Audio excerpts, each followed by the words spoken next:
You are on tips and streams with your host, Coca. What's good, Hoop fam? Koken here, locked in and ready to break down 4 NBA battles on the slate. Strap in and let's get right into the action. The first prediction for today's NBA games is for the game between the Detroit Pistons and the Boston Celtics.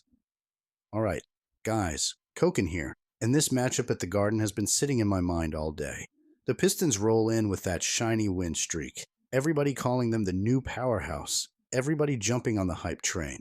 But when I look at this spot, when I break down the way these two teams actually play possession by possession, I see a game that feels a lot more balanced than the public narrative suggests. Detroit has been a machine lately, no doubt. Cade is hooping like a seasoned superstar. Duren is cleaning the glass as it belongs to him, and their depth is legit. But even with that, when I watch them closely, I see a team that feasts when the pace gets comfortable and the opposing defense loses shape. They're best when they dictate rhythm early, hit the paint, and let their athletic wings run wild in transition. When opponents push them off their first action and force them deeper into the clock, that offense doesn't look quite as unstoppable. And this is where Boston comes in. I know the Celtics haven't looked like the old Celtics without Tatum, and I'm not pretending this roster is perfect. Jaylen Brown has had nights where he couldn't buy a bucket from deep, but at the same time, he's shown he can completely take a game over when he gets downhill. And right now, he's coming off one of those rhythm-finding nights. Boston's secondary creators, guys like Simons, White, and Pritchard, aren't headline names, but they're playing with confidence, and that matters when you're dealing with a team like Detroit that tries to overload the ball and turn you over. One thing I really like here is that Boston's role players have been stepping into shots early in games. At home, they've been pushing the pace more, taking the third most triples in the league, and finally seeing the scoreboard reward their aggression. When they get those early bursts, their defense sharpens, their switching is cleaner, and they become a much tougher team to push around. And let me say this clearly, Detroit's run has been impressive, but their last couple of wins weren't exactly dominant. They let the Pacers right back into the game. They struggled closing quarters, and they've been giving up a lot of second-chance opportunities lately. When you're playing on the road against a team with Boston's pride, that matters. I've followed this league for more than 3 decades, and one thing I've learned: streaks end in places where people least expect them. In the Garden, on a night where Boston is finally clicking, where Brown is in attack mode, where their supporting cast is feeding off the crowd. That's exactly the kind of spot where a red-hot team can get punched in the mouth. I'm not saying the Celtics run Detroit off the floor, but I do think they match physicality early, force tougher possessions late, and make just enough big-moment plays to protect their home floor. My prediction is this: I'm playing the Boston Celtics to cover the 4-point spread. That's the side I'm riding with tonight. Today's second prediction is for the game between the New York Knicks and Charlotte Hornets. When I sit down to break this one apart, I keep coming back to how different these two teams feel right now. The Knicks are walking into Charlotte looking like a group that's finally finding their rhythm. They've strung together solid wins. They're playing sharper basketball on both ends, and they've got that edge you want to see from a team that expects to keep climbing the standings. What really jumps off the tape for me is how New York has started to settle into their identity. Karl-Anthony Towns has been a problem for every big man he's faced, putting up elite scoring nights without forcing anything.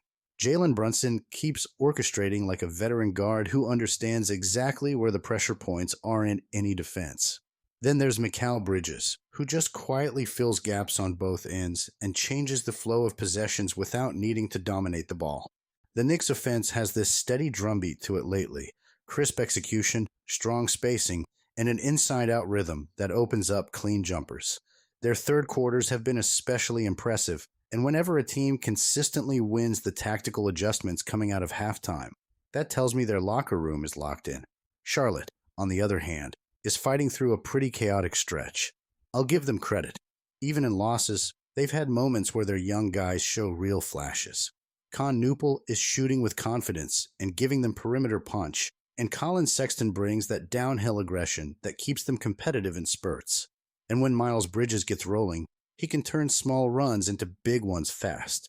But the Hornets' biggest issue isn't talent, it's consistency. They'll string together a great quarter, then disappear for 6 minutes.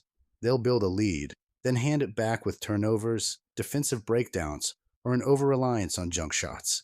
That's the kind of roller coaster that punishes you against teams that execute at a high level, and the Knicks absolutely fit that category right now. Defensively, Charlotte's problems show up early in my notes. They leak too many wide-open threes, their weak side rotations come late, and their guards struggle to contain dribble penetration for full games. Those are glaring red flags when you're facing a team with a downhill playmaker like Brunson and a floor spacer like Towns, who drags rim protectors out of the paint. And while Charlotte has covered some large numbers lately by simply playing harder than expected, I don't think effort alone is enough in this matchup. The Knicks are deeper, healthier, and much more organized in late-game situations. They've also been punishing weaker teams with disciplined, methodical basketball, exactly the kind of approach you need on the road. This feels like a spot where New York can come in, weather Charlotte's early punch, and slowly take control as the game settles into a half-court rhythm. The Hornets can hang around for stretches, but in the final 8 minutes, experience and structure usually win out, and the Knicks have both. My prediction is simple. I'm playing the Knicks to win and cover the 5.5-point spread. The third prediction for today is for the game between the Minnesota Timberwolves and the Oklahoma City Thunder. When I look at this matchup, I can feel the energy shifting the moment you even mention Oklahoma City. I've watched this Thunder group tear through the league like a team that knows exactly who they are, and honestly, I love what I'm seeing. They're defending like a squad that takes every possession personally, and they're playing with a swagger that only comes from stacking win after win. A 9-game heater, 17-1 overall, and they're steamrolling teams without breaking rhythm.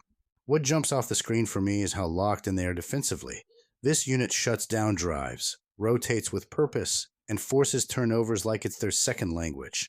When a team leads the league in steals and makes opponents cough up the ball nearly 19 times per night, that's not luck. That's a system, that's discipline, and that's hunger. And even when they're shorthanded, everyone stepping on the floor knows the assignment. Offensively, they're just as sharp.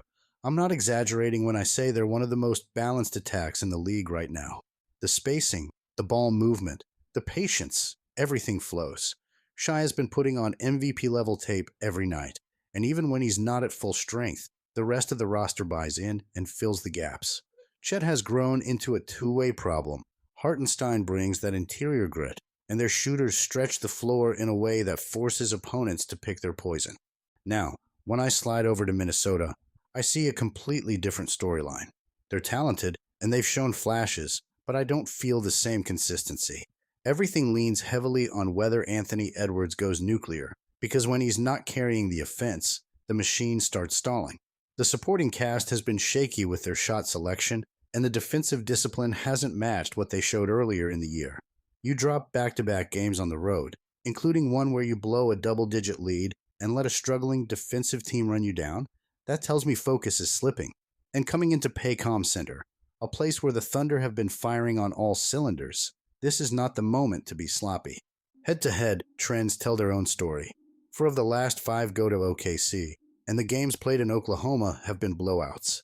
Not close, not competitive, just one-sided basketball where the Thunder dictate everything. Pace, physicality, style of play, all of it. Even with injuries on the Thunder side, even with the possibility of adjustments, I still see a clear edge. OKC's system is too sharp, too disciplined, too connected. Minnesota can't afford another off night, and honestly, I don't think they have enough to weather this kind of defensive pressure for 4 quarters. And when I zoom out, sit back, and look at everything as a whole, trends, form, matchups, spacing, tempo, execution, it all points in the same direction for me. My prediction is simple. I'm playing the Thunder to win and cover the 8-point spread. I'm riding with OKC tonight. Today's last prediction is for the game between the Houston Rockets and the Golden State Warriors.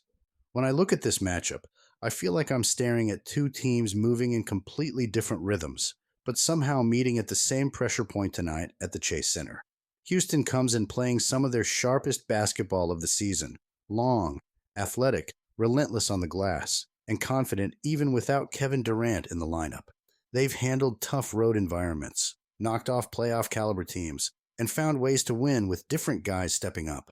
Amen Thompson has been everywhere, Sengun is playing basketball that belongs in an all-league conversation, and that supporting cast keeps finding pockets of scoring. But despite all that, I can't shake how different Golden State becomes the moment they step onto their own floor. The Warriors at Chase Center have a completely different glow, a different swagger, a pace that wakes up the entire roster. Even when they've hit rough patches this season, that home crowd, and especially Steph Curry, have kept them steady. Curry has been cooking, not just hitting shots, but bending defenses, creating runs, and forcing teams to panic. Jimmy Butler has become the emotional fuel of this group, and when he gets downhill or finds a rhythm as a playmaker, the whole offense becomes calmer. The big conversation is obviously the injury list. Houston missing Durant, Adams, and Tari Eason strips away a huge part of their size, rebounding, and isolation scoring. And Golden State has its own holes with Kuminga and Al Horford out, and Draymond Green fighting to get back on the floor. So this won't be a perfect version of either team. It's more about who can adjust faster. For me, the key difference is that Golden State can manufacture offense without being fully healthy. They run enough motion, enough switching actions, enough spacing to stay dangerous. Houston, on the other hand, depends heavily on their main creators to break down defenses. When Durant is out, that margin becomes thin. They still play with energy, and they still rebound at an elite level, but they lose that one guy who can completely take over a possession when things get ugly. Another part that's tough to ignore. Houston loves slowing games down and grinding possessions, while Golden State at home tends to push tempo, run off makes, and force opponents to play faster than they want. And if you let the Warriors speed you up in their building, you're in deep trouble. They feed off those bursts. Houston has been phenomenal, no question, but winning at Chase Center is a different type of exam. Even strong, healthy teams get punched in the mouth there. And the Rockets' offense, without Durant, loses the one piece that could have punished Golden State's thinner frontcourt tonight. Sengun will still produce. Thompson will still be aggressive. But you need that deep, late clock scoring against this Warriors defense. And without Durant, that gap is real. So after going through everything, form, injuries, matchups, pace, and the reality of how Golden State shows up on their home floor, I'm rolling with the host here. My prediction is that the Warriors to win against the Rockets.